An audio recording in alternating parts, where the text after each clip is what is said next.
Nah, ini tadi di modul seperti yang saya bilang sebelumnya, akan ada tulisan praktikum-praktikum seperti ini. Nah, ini praktikum yang harus kalian lakukan di rumah masing-masing ya. Jadi, nanti praktikumnya dalam satu modul itu mungkin ada 1, 2, atau mungkin 3 gitu, dan itu yang harus kalian lakukan. Soalnya nanti dikumpulkan jadi satu RAR. Nah, di sini contohnya dari game project yang sudah dibuat, lakukan hal berikut. Pertama, masukkan gambar PNG dan drag ke dalam project window. Nah, jadi yang gambar PNG ini itu nanti kalian bisa drag and drop, masukkan ke dalam aplikasi Unity-nya kalau sudah dibuka. Gitu. Nah, oh iya, aplikasi Unity itu visualnya kurang lebih kayak gini nih ikonnya. Nah, teman-teman bisa lihat nih di sini. Saya punya beberapa versi sih, karena memang dari dulu saya pakai Unity. Jadi mulai dari tahun 2015 sampai sekarang ini saya masih pakai Unity. Jadi kayak gini. Oke, kita lanjut dulu aja. Nah, nanti kalau misalkan kalian sudah mengerjakan tugasnya, itu kumpulkan. Nah, kumpulkannya ini bisa screenshot, bisa source code, tergantung dari perintah yang ada di modul. Gitu. Nah, terus nanti kalau sudah itu di RAR, tugasnya itu di RAR dan dikumpulkan via Google Drive. Nah, nanti yang bertanggung jawab itu komting. Komtingnya sudah saya pilih 4, 7, 11 maupun 12. Ada satu orang masing-masing kelas. Nanti komtingnya membuat folder root di Google Drive dengan nama game programming. Terus nama kelasnya berapa? Misalkan 47 sekian. Jadi bikin folder seperti itu. Kemudian bikin subfolder sesuai dengan pertemuan. Misalkan nih, pertemuan 1, pertemuan 2, dan seterusnya. Oke. Nah, nanti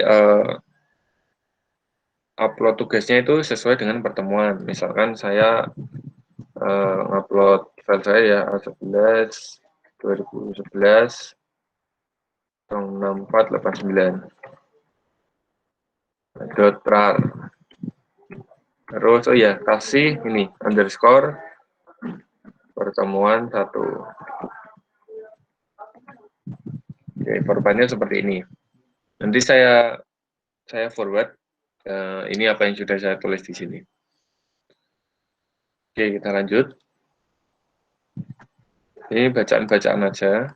Masih pertemuan 1 itu masih gampang sih, masih bisa diikuti. Jadi saya nggak perlu jelasin satu-satu semuanya. Nah, tapi nanti kalau udah pertemuan 2 dan berikutnya, itu pasti nanti pada bingung.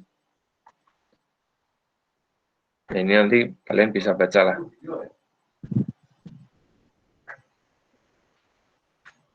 Oke.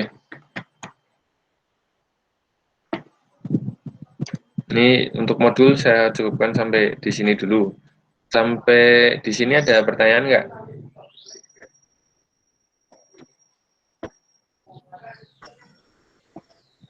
Mbak.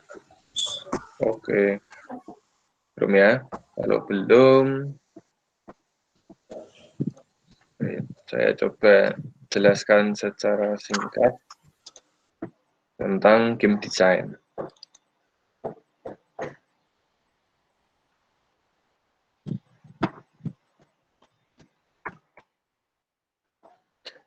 Oke. Nah, jadi sebelum kalian bikin game, itu kalian harus mendesain gamenya seperti apa dulu. Nah, jadi membuat game itu ada ilmunya. Sama kalau misalkan kita bikin aplikasi kan pasti ada ilmunya. Kamu harus belajar mungkin di IT dulu, belajar mata kuliah tertentu yang memang menjadi fundamental di pembuatan aplikasi. Nah, sama di game pun juga ilmu-ilmu yang kita dapatkan di kuliah ini semuanya bisa diimplementasikan di dalam game development gitu. Nah, salah satu rangkaian dari game development tahap awalnya adalah desain. Kayak kalau teman-teman ingat software development life cycle itu makul RPL, nggak tahu kalian udah dapat atau belum. Tapi di makul itu urutannya kan biasanya gini, dari analisa permasalahan, kemudian lanjut konsep, desain, kemudian implementasi, testing, kemudian deploy. Nah, sama di game itu juga seperti itu. Nah, kita membahas masalah game design dulu ya. Ini slide yang saya gunakan untuk webinar Udinus kemarin. Kalau teman-teman nanti yang ikut, harusnya familiar lah dengan slide ini. Ini sekilas tentang saya. Oke, pertama kita harus tahu dulu game itu apa sih, gitu ya. Dan kenapa game? Kenapa teman-teman itu senang main game? Mas Dwi Arfian, game yang mbok senengnya apa, Mas?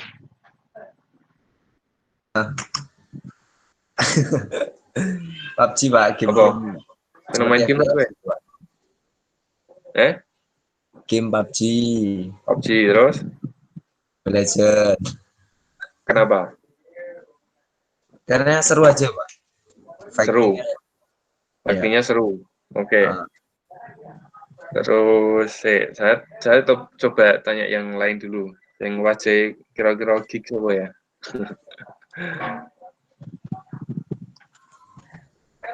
Ya ada cewek nih. Ada cewek nggak? Oh ada. Galuh Ajeng Prameswari. Mbak, kamu pernah main game nggak, Mbak?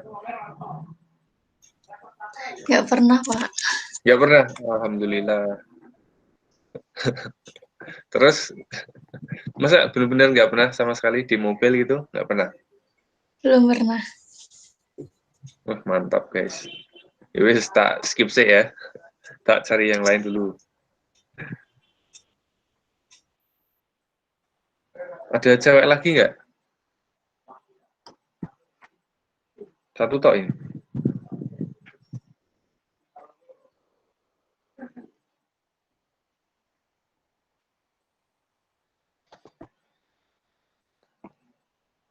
Kalau Mas Ulung, game yang disukai apa, Mas?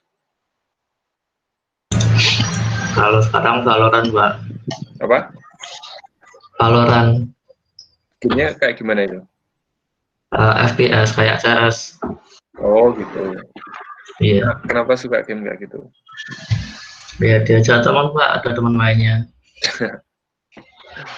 Oke.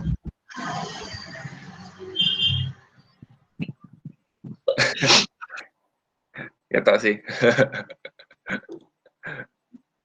Oke. Ada yang udah main game dari zaman SD? Kalau ada coba ngomong dong. Saya pengen tahu game apa yang dimainin. Yang mungkin main blank, Pak. Saya, Pak. Ada, Pak. Main Blank, Pak. Main Dota, Pak.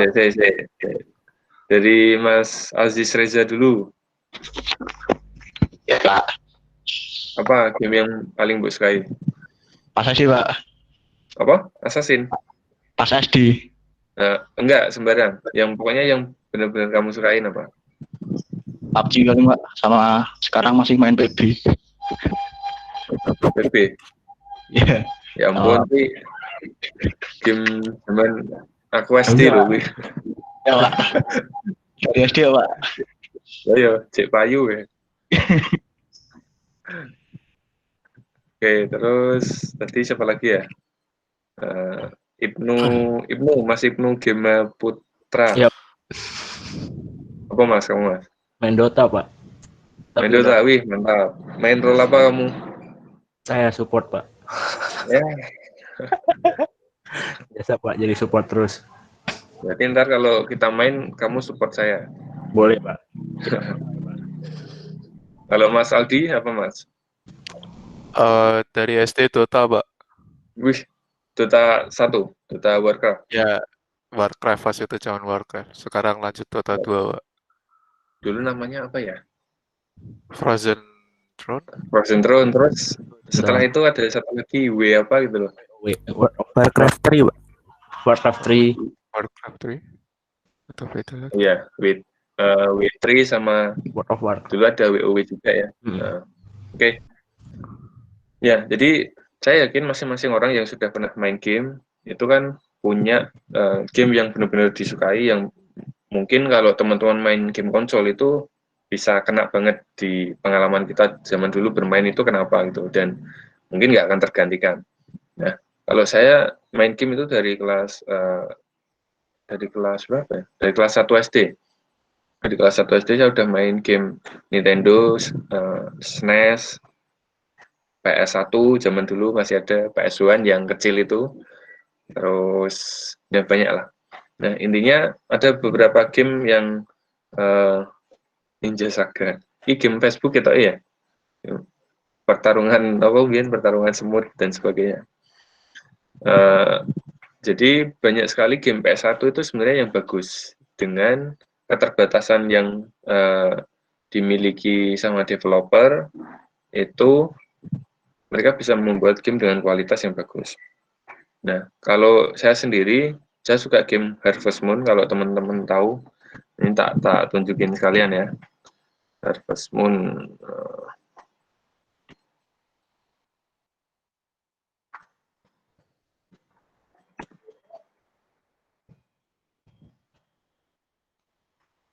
Nah, zaman dulu game Harvest Moon ini keren banget.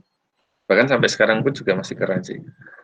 Jadi kita kayak mencoba untuk menyelamatkan field-nya kakek kita, karena kakek kita pensiun dan udah nggak kuat gitu ya.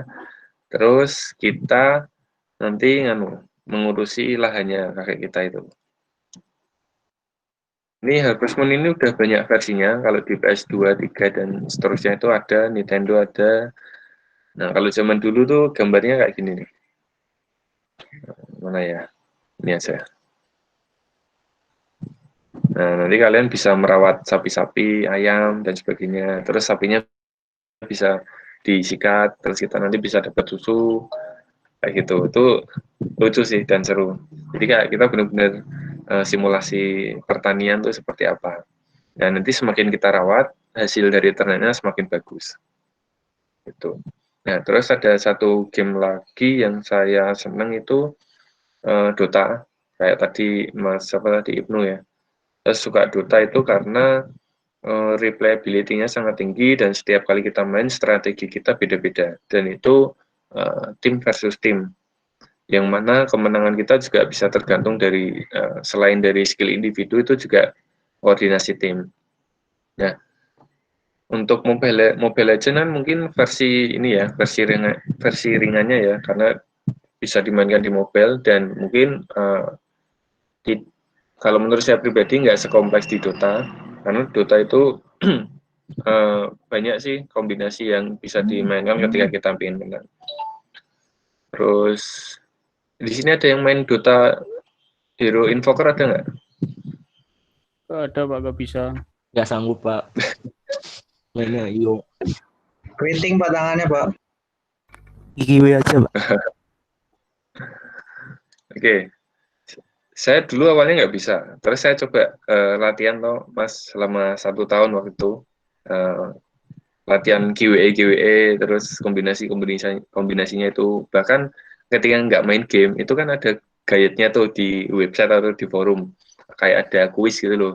Nanti kalau kamu semakin cepat waktumu, nanti kamu waktumu tercatat di forum internasional gitu. Nah, saya sempat nyoba itu juga, terus saya latihan dari situ. Dari situ terus saya coba implementasikan ke game, oh ternyata ngaruh, dan itu bisa gitu. Jadi itu sih salah satu yang membuat game Dota keren tuh, kombinasinya tuh banyak sekali. Untuk invoker aja, kalau di Dota 1 kan ada 27 kombinasi yang harus kita hafalin. Jadi untuk nge-combo itu, untuk nyekill satu skill aja kita harus ngapalin 27 gitu. Kalau yang sekarang kan lebih mudah, karena QWE atau nanti pokoknya ada yang ke Bali itu udah beda. Kalau sekarang kan enggak sama. Oke, anyway, itu tadi game yang mungkin teman-teman sukai dari kecil, atau yang benar-benar apa ya, diingatan kita bakal terus ada gitu. Nah, it's okay kalau kita main game dan kita punya game yang masih terus di kepala ya kayak gitu. Itu untuk nostalgia lah, untuk semangat kita aja. Oke, anyway kita balik ke sini, ke materi. Nah, jadi teman-teman tadi udah tahu ya, kalau teman-teman main game itu fungsinya untuk apa? Untuk hiburan. Dan karena game itu bisa dimainkan oleh semua orang, maka penyebaran game otomatis jadi lebih mudah. Game itu popularitasnya sangat tinggi gitu. Nah, bahkan nggak cuma manusia aja yang bermain gitu kan, tapi hewan pun juga bermain. Kalau teman-teman punya anak kucing atau anak anjing, puppies gitu ya, itu kan mereka suka bermain kan sama saudara-saudaranya. Nah, kenapa? Ya karena memang itu ada di naluri kita sebagai makhluk hidup gitu. Jadi tadi buat mbaknya yang belum pernah main game digital, mungkin pernah main game fisik ya, kayak misalkan lompat tali atau apa, pasti pernah kan. Kalau saranku mungkin mbak coba main game satu aja apa, baik digital ataupun game seperti Monopoly, Uno, dan sebagainya.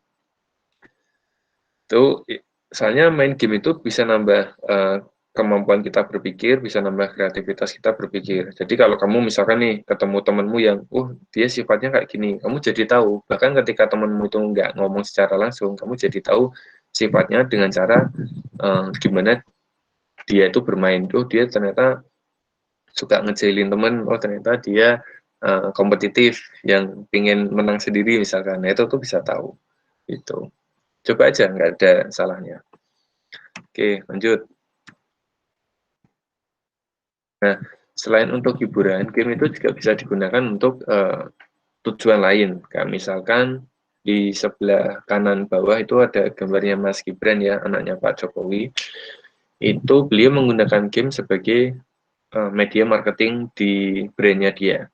Jadi di atas kardus martabaknya itu ada game kayak ular tangga dan itu bisa dimainkan. Komponennya ngambil dari kardusnya itu sendiri digunting. Kayak teman-teman mungkin dulu tahu zaman susu Milo, di baliknya ada apa itu orang-orangan sepak bola ya, bisa dimainkan kan. Nah, ya, kurang lebih kayak gitulah. Nah, terus selain untuk marketing, game itu juga bisa digunakan untuk kita belajar tadi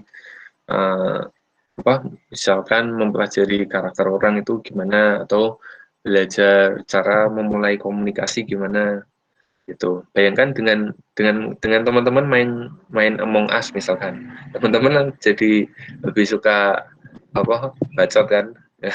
Nah, nggak masalah, kita ambil sisi positifnya aja. Masalah bahasanya seperti apa itu dampak negatifnya, tapi dampak positifnya adalah kita bisa jadi lebih komunikatif. Kalaupun kita introvert, kita bisa tetap menuangkan pendapat kita gitu. Nah, selain itu juga bisa digunakan untuk membentuk karakter kita. Ini contohnya ya. Contohnya, jadi di sebelah kiri itu ada satu game itu tentang molekul-molekul yang berkaitan sama virus atau molekul yang ada di tubuh kita. Terus suatu saat itu ada sayembara yang bisa membuat struktur molekul yang kira-kira mirip virus HIV, itu nanti dia bisa menang, terus bisa membantu dunia kesehatan. Dan ini benar-benar terjadi gitu. Dan memang waktu itu ditemukan bahwa ada satu pemain yang main, terus kemudian mereka coba membuat struktur-struktur tertentu dari game ini.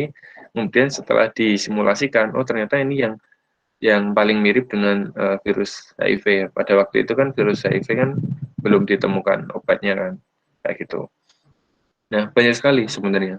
Tapi dengan catatan kalau kita tahu di mana potensi atau manfaat positifnya.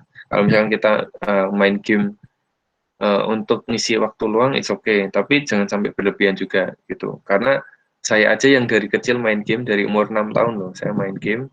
Itu saya bilang jangan terlalu banyak juga. Kalaupun misalkan terlalu banyak, kalau kamu jadi game designer atau game developer sih nggak masalah. Lah kalau kamu bukan game developer, jangan berlebihan gitu.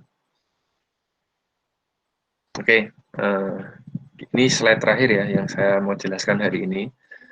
Jadi sebelum kita membangun rumah, kita kan harus mengetahui dulu konsep-konsep dari membangun rumah itu seperti apa. Kita harus mungkin belajar arsitektur, atau kalaupun kita nggak belajar, kita harus nge-hire arsitek, ya kan, untuk mendesain konsep rumah kita.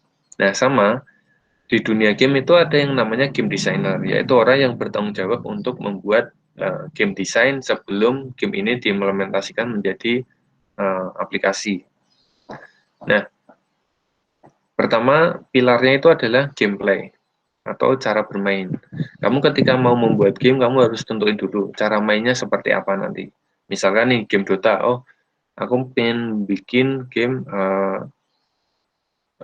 tim versus tim, multiplayer, kemudian online battle arena. Nah, itu berarti game MOBA. Bisa kayak gitu. Atau tadi ada yang suka game tembak-tembakan, FPS namanya. Atau first person shooter. Atau tembak-tembakan dengan view orang pertama. Gitu. Jadi cuman kelihatan tembaknya tok ya sama tangannya. Nah, jadi cara mainnya dulu seperti apa? Nanti kalian harus tentukan dulu. Nah, dari gameplay atau dari cara main itu nanti kalian masuk ke aturan-aturan yang ada di dunia game itu. Nah, yang dinamakan dengan win-lose criteria atau kondisi menang dan kalahnya seperti apa. Nah, contoh game yang ada di slide ini ya, itu namanya game Cut the Rope. Terus karakternya kalau nggak salah Om Nom namanya. Pokoknya lucu sih namanya. Itu kayak kodok-kodokan gitu. Nah, win-lose kriterianya dari game ini adalah win-nya itu kalau kita bisa memotong tali dan membuat permennya jatuh kemudian dimakan oleh si kodok. Sedangkan lose kriterianya kalau kita memotong tali, permennya jatuh tetapi jatuhnya ke tanah sehingga permennya pecah. Nah, itu nanti jadi lose kriterianya. Nah, teman-teman ketika membuat game nanti harus ada aturan-aturan yang harus dibuat seperti ini. Nah, terus mungkin kayak gini, Pak, kalau misalnya kita nggak motong-motong talinya dalam waktu yang lama, itu bisa, terus kemudian kalah, itu bisa jadi aturan juga, bisa. Jadi aturan itu terserah kita sebagai game designer. Pemain bisa menang saat kapan dan kalahnya kapan. Itu. Nah, terus kemudian yang terakhir ada kontrol. Nah, untuk melakukan aksi-aksi yang ada di dunia game kan pasti kita perlu melakukan kontrol, ya kan? Kalau contoh game di slide ini, cara kontrolnya adalah kita menggerakkan mouse, yang mana itu berarti kita menggerakkan tangan yang ada di layar itu, kemudian kita klik and drag untuk memotong tali, terus kemudian kita bisa klik and drag juga untuk objek-objek yang lain nanti yang mungkin muncul, kayak gitu. Nah, jadi unsurnya ada 3, gameplay, terus Windows kriteria atau aturan, kemudian yang terakhir adalah kontrol. Jadi kalau kontrol itu lebih membahas tentang bagaimana kita pemain berinteraksi dengan komputer atau dengan HP. Caranya gimana? Oh, mungkin dengan tombol, oh mungkin dengan di swipe, mungkin dengan di drag, dan sebagainya. Gitu. Contoh nih, saya ambil kasus Mobile Legends ya. Mobile Legends gameplaynya adalah multiplayer online battle arena tim versus tim, ya kan, 5 versus 5. Cara mainnya adalah itu kita anggap game action MOBA ya, game action di mana kita bisa mengumpulkan berbagai resource, bisa beli, terus kemudian kita bisa bertarung. Nah, terus kemudian win-loss kriterianya apa? Oh, kalau misalkan, aku nggak tahu kalau di Mobile Legends namanya apa. Kalau di Dota itu kan ancient ya. Kalau di Mobile Legends apa? Konten mungkin atau apa? Nggak tahu saya. Intinya, kalau misalkan base kita keserang dan hancur, kita kalah. Nah, menangnya berarti kalau kita bisa menghancurkan base orang lain. Itu, base dari tim lain maksudnya. Nah, sementara untuk kontrolnya dengan menekan tombol-tombol yang ada di layar.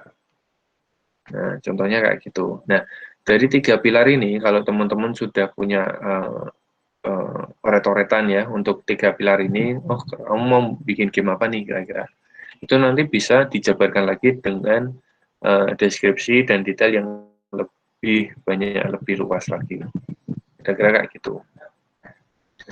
Oke, mungkin sampai sini dulu teman-teman. Ada pertanyaan nggak?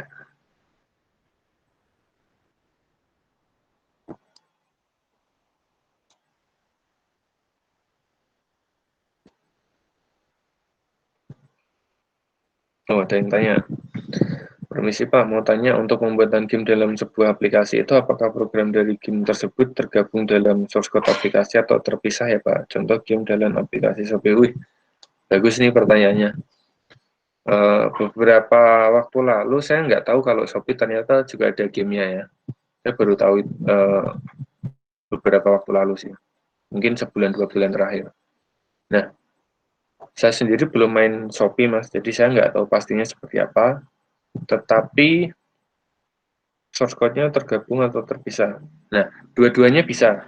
Jadi, pertama yang tergabung dulu ya, saya jelaskan. Kalau kamu punya aplikasi, kemudian kamu ingin buat game di dalam aplikasi ini ya. Jadi, kayak game apa ya, Hago. Hago kan kumpulan dari banyak game kan, kayak gitu. Nah, itu kalau kita mau jadikan satu ya berarti bisa Mas, kita nanti ngodingnya jadi satu source code.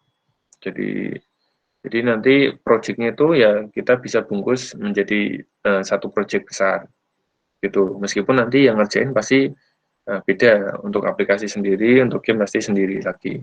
Nah itu berarti ya dengan ini misalkan sama-sama HTML nih, katakanlah Shopee itu berbasis web misalkan. Nah berarti kamu bikin gamenya ya yang bisa ini, yang bisa kompatibel dengan web juga gitu. Misalkan sama-sama HTML, kan banyak tuh framework HTML untuk aplikasi dan game kan. Kalau game tuh HTML apa ya, banyak sih, kayak Construct atau Game Maker itu bisa HTML juga, terus banyak sekali. Nah terus kalau mau terpisah bisa juga, misalkan teman-teman ngoding pakai Flutter. Flutter itu kan bahasanya kan Dart, mereka punya bahasa sendiri ya. Mereka punya bahasa sendiri, kemudian untuk gamenya mungkin teman-teman bisa pakai Unity nanti. Nah, Unity ini nanti yang versi baru itu bisa di-running oleh aplikasi lain. Jadi dipanggil oleh aplikasi lain, terus nanti buka Unity-nya, itu bisa. Nah, di Flutter yang baru ini itu bisa nanti integrasi dengan Unity. Jadi kita masukkan aplikasi Unity di dalam Flutter, kemudian Flutter-nya nanti manggil. Jadi hostnya atau main aplikasinya itu adalah si Flutter ini, gitu. Nah, kemudian bisa juga mainnya itu web view. Jadi nggak peduli source code-mu itu terintegrasi, nyambung atau enggak dalam satu project atau enggak, itu enggak masalah. Kamu bisa bikin aplikasi apapun, tapi satu, kamu harus bikin menjadi model web view dulu. Jadi kayak itu sebenarnya kalau web view teman-teman udah pada tahu belum ya? Saya jelaskan secara singkat saja. Web view itu adalah aplikasi di mobile device kita atau di digital device kita yang sebenarnya itu bukan aplikasi pure, tapi itu adalah website tampilan HTML yang dirender menjadi aplikasi. Kira-kira kayak gitulah simpelnya. Nah, jadi kalau kita udah punya satu aplikasi web view, kemudian kita bikin game pakai Unity, pakai apa, pokoknya yang bisa di ekspor ke dalam HTML. Nah, di HTML itu nanti kalian upload tuh ke hosting kalian atau ke server kalian. Nah, nanti aplikasi WebView kita itu bisa ngerender atau membuka web sesuai dengan alamat di mana kita nyimpan game kita tadi. Kira-kira kayak gitu. Itu bisa juga. Dan udah banyak sih sebenarnya. Itu Mas. Pertanyaan bagus Mas. Muhammad Saifullah Nur. Oke, ada lagi nggak pertanyaan terkait game?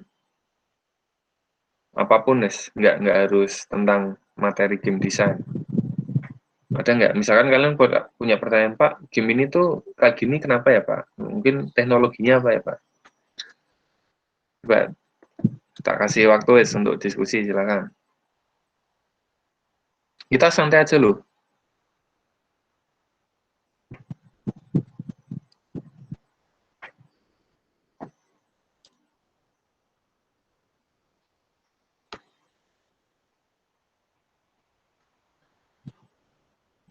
Ayo, yang lain mana ini? Tanya dong. Popuri selalu di hati. Popuri. Popuri ki sing rambutnya pink ya, di Harvest Moon ya, yang dari ayam-ayam itu ya. Enggak, Ding. Popuri itu yang anggur bukan ya?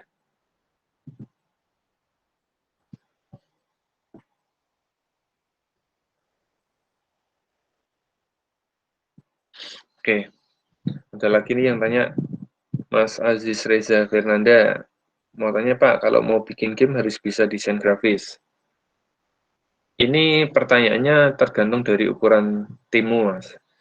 Kalau timmu itu ukuran kecil, mungkin beberapa orang itu harus merangkap beberapa role atau beberapa peran.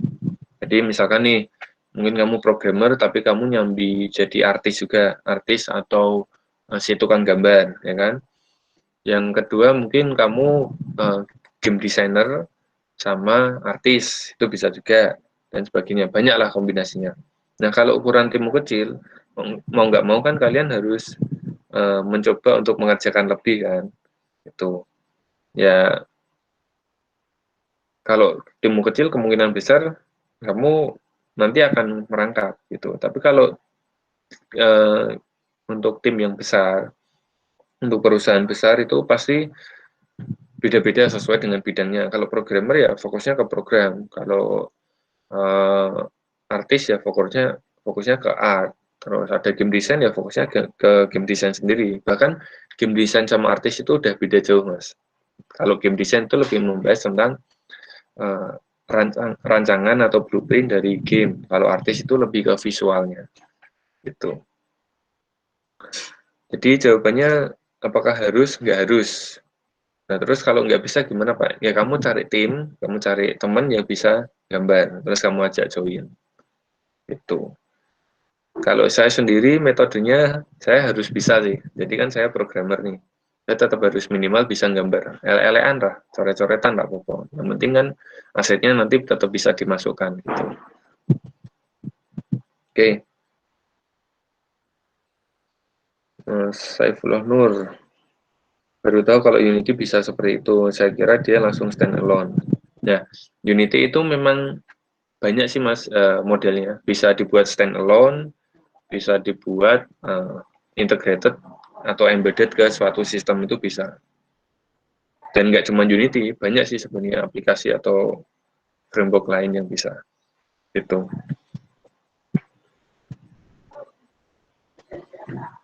Oke, sambil nunggu pertanyaan, saya tak minum sih ya sebentar ya.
Oke, saya lanjut lagi ya. Ini ada yang tanya, apakah ukuran file dari aset game memiliki dampak terhadap game? Misalnya, suatu aset lumayan besar, ukurannya mempengaruhi FPS, frame per second ya maksudnya. Frame per second FPS kecil berarti ya. Ya, jadi mempengaruhi mas, betul. Kalau misalkan nih Mas Kun Amrin bikin 3D model yang polinya itu banyak, yang detail banget gitu. Misalkan nih sampai rambut aja dibikin satu-satu polinya. Nah, otomatis kan nanti semakin berat proses di grafiknya kan, gitu. Nah, itu nanti akan mempengaruhi kinerja dari prosesormu juga. Makanya kalau di dunia game itu banyak metode yang kita bisa gunakan, gimana caranya grafiknya kelihatan bagus, tapi sebenarnya tuh garis-garis atau poli-poli yang ada di karakternya itu tuh minimal, sedikit gitu. Karena semakin banyak nanti semakin berat. Makanya kenapa kalian juga pasti sering temui kayak di game-game yang di PS4 pun atau PS3 gitu ya, itu masih banyak game yang karakternya sedikit kotak-kotak, meskipun grafiknya kok ketoknya keren. Ya itu karena itu. Jadi gimana caranya si developer ini menampilkan sesuatu yang bagus, tapi dengan memori yang sekecil mungkin. Kira-kira kayak gitu. Pasti mas, pasti mempengaruhi. Terus Edwin Ageng, kalau game MMO gitu, teknologi mempertemukan player dengan player lain gimana? Ini kalian semester berapa ya? Salah satu jawab coba. Semester 5 Pak. 5 Pak, 5. Oke. 5 Pak, 5. Oke, terima kasih. Ada yang 7, ada yang 5. Nah, berarti kan kalian harusnya sudah dapat jaringan komputer ya, alias Jarkom. Nah, Jarkom itu adalah salah satu fundamental yang esensial banget ketika kita ingin bikin game online. Online itu nggak harus MMO ya, online itu bisa misalkan cuman 1 lawan 1, itu kan bukan MMO. Bukan masif kan, bukan player yang sampai puluhan, sampai ratusan kan bukan.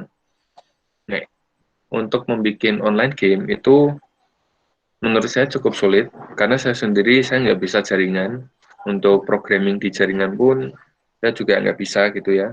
Tapi ada banyak sekali plugin yang kita bisa pakai, dan itu programmer friendly. Jadi kalau programmer yang nggak bisa jaringan kayak saya itu nanti bisa pakai plugin-plugin seperti itu. Kalau di Unity itu ada contohnya Unet. Ini tak tulis saja Unet. Kalau sekarang masih ada atau enggak saya nggak tahu, tapi banyak sekali intinya. Dan teman-teman kalian di Udinus yang udah pernah bikin game itu udah pernah nyoba juga. Jadi intinya bisa. Teknologinya itu mas sesuai dengan algoritma-algoritma atau teknik-teknik yang nanti diajarkan di perkuliahan. Tapi di perkuliahan itu masih dasar ya. Jadi untuk implementasi ya pasti kita harus belajar lebih, harus belajar sendiri. Gitu. Ya, jadi mempertemukan player to player itu ya ini mas sesuai dengan fundamental yang kita dapatkan di kuliah. Misalkan gini nih. Saya nggak nyebut istilah-istilah karena mungkin saya nggak tahu atau nanti takutnya kalau salah kan. Jadi misalkan nih ada player 1 di komputer 1, kemudian ada player 2 di komputer 2 atau di device kedua atau mobile atau whatever lah. Intinya beda mesin ya. Jadi nanti ada misalkan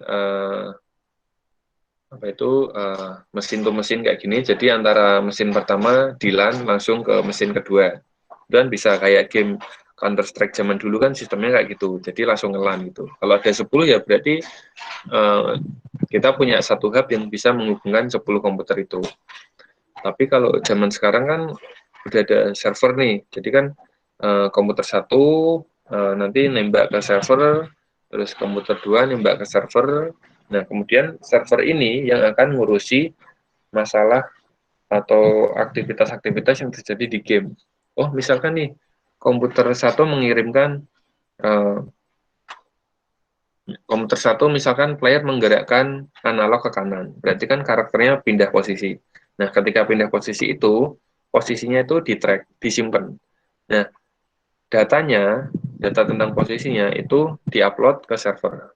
Nah, server itu merekam.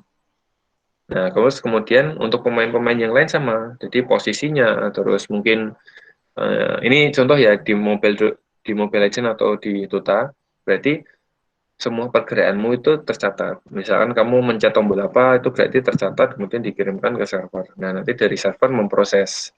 Dari proses ini, kemudian nanti dikirim lagi feedbacknya ke tiap player lagi. Tuh, jadi nyebar lagi nanti. Dari server nyebar. Oh, ternyata data dari player 2, dia melakukan pergerakan sekian meter. Nah, nanti dikirim ke player 1. Ini tuh, player 2 bergerak sekian meter.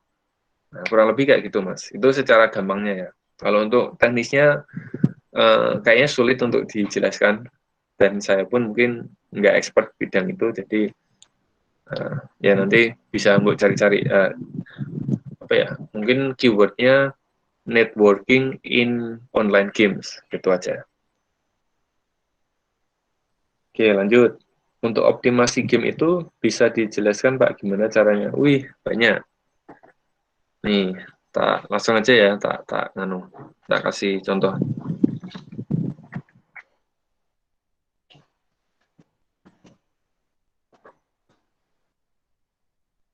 Nanti kamu bisa search ya, Mas. Nah, ini game optimization atau optimization. Nah, jadi caranya itu, enggak, tak cari ke yang gambar aja biar mudah untuk dipahami.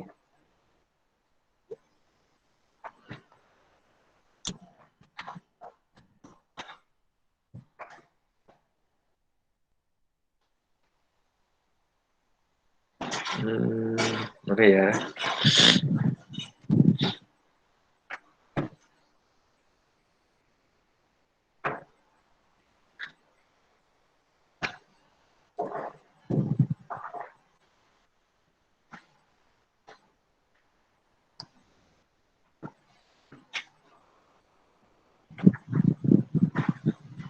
Langsung aja deh, tak kasih contohnya.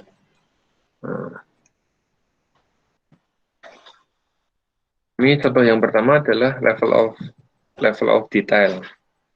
Misalkan nih, kalau nggak kelihatan nanti tolong disela ya.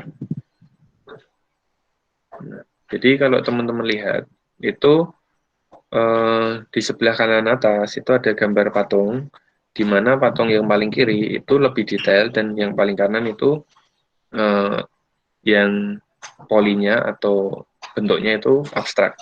Jadi semakin ke kanan semakin ringan. Pak. Belum share screen, Pak. Oh iya.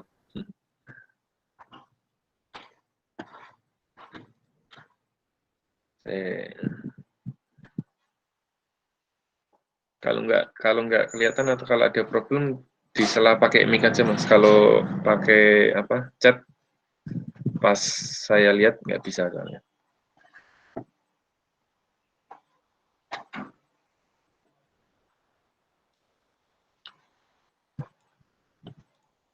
Oke, ini udah kelihatan ya. Oke, kita mulai.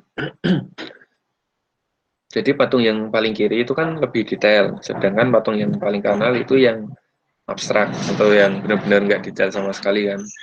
Nah, itu kalau kalian lihat jumlah polinya atau jumlah sisinya itu tuh lebih banyak yang detail daripada yang nggak detail. Kalau yang nggak detail itu cuman jumlah sisi bangunnya itu ada 60 itu. Nah, di game kita bisa melakukan optimasi dengan cara seperti ini, mengurangi detail dari karakter kita.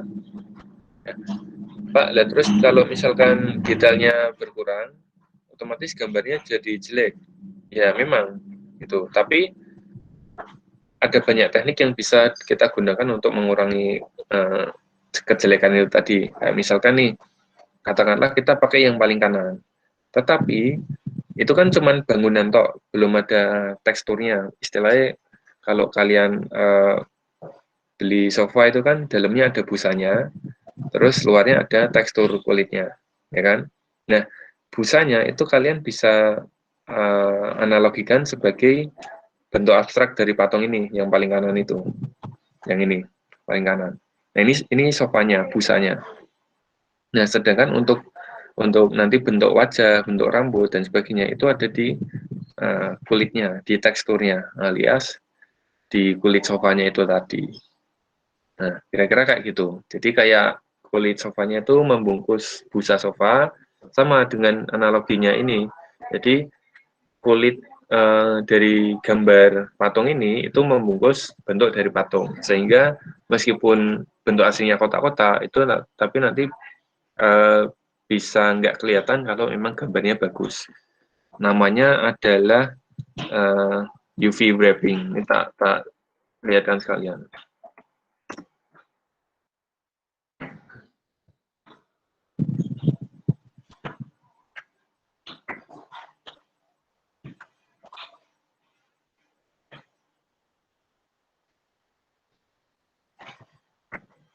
Nah, ini teman-teman bisa lihat ya. Ini jadi kalau kita punya 3D karakter kayak gini sebelah kanan, itu nanti kalau misalkan dipotong-potong, dijadiin 2 dimensi, itu nanti jadinya seperti yang di kiri ini. Kayak gitu.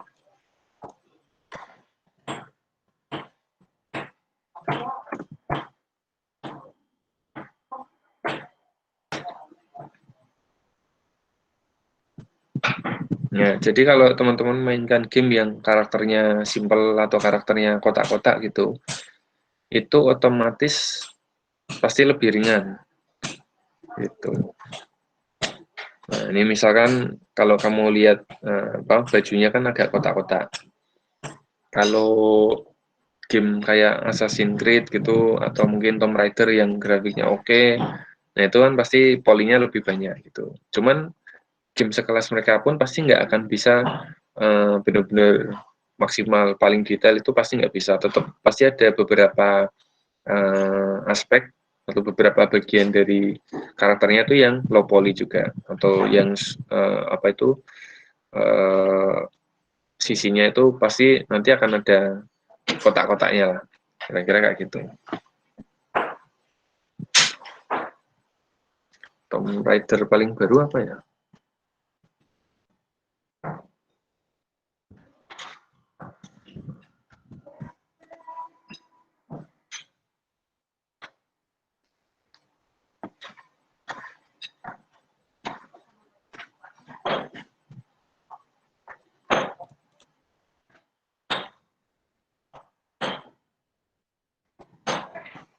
Saya dulu waktu zaman Tomb Raider masih kotak-kotak itu udah main. Jadi game tahun 90 sekian. Nah, ini kalau teman-teman lihat perbandingannya ya.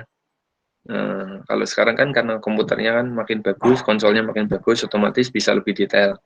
Kalau zaman dulu tuh yang ini sebelah kiri nih. Nah, kotak-kotak kayak gitu. Sorry. Ini kayak gini. Dan gamenya emang susah sih dari zaman dulu.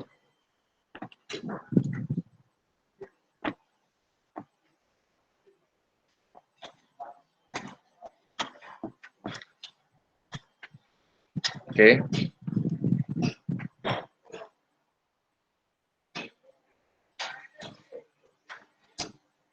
Terus ini ada yang tanya, grafik setting seperti low, mid, high, ultra di dalam game itu artisnya menyediakan banyak aset dengan beragam low poly begitu Pak? Ya, itu bisa. Benar Mas.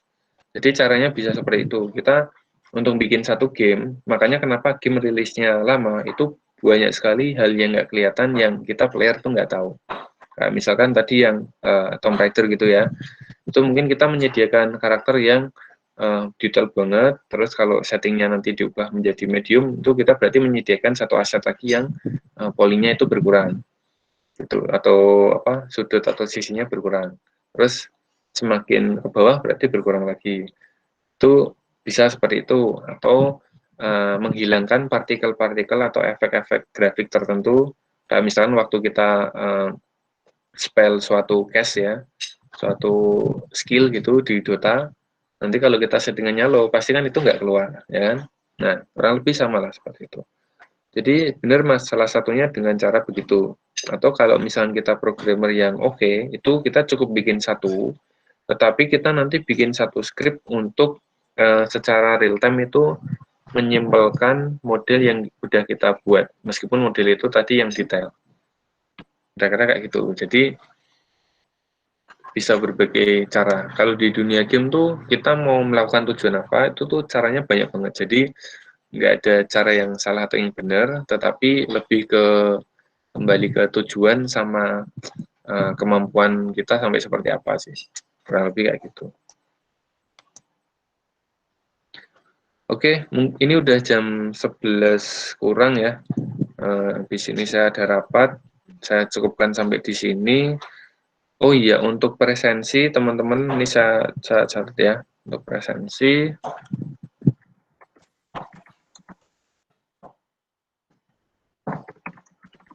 Si forum kulino dengan tanya jawab dengan cara membalas komen atau reply dari postingan sebelumnya yang ada di forum kulino. Jadi kan saya udah bikin satu post tuh. Nah, nanti silakan teman-teman tanya jawab. Yang tanya kalian, yang jawab teman-teman kalian sendiri. Topiknya terkait dengan topik per minggu. Atau topik hari ini apa? Tadi game design kan? Atau sesuai yang ada di modul. Nah, itu ditanyakan atau dijawab, silakan. Terus untuk counting, ini sudah saya pilih ya.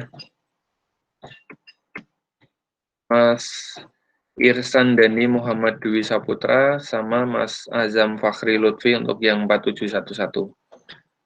Coba Mas Irsan Dani ada di sini nggak?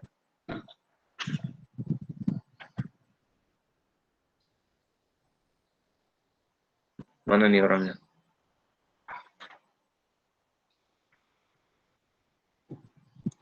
Kalau Mas Azam Fahri? Ada, Pak. Oke, mantap. Kamu counting ya, Mas, 4711, oke? Siap, Pak. Oke, mantap. Nah, terima kasih banyak atas waktunya. Saya cukupkan sampai di sini dulu.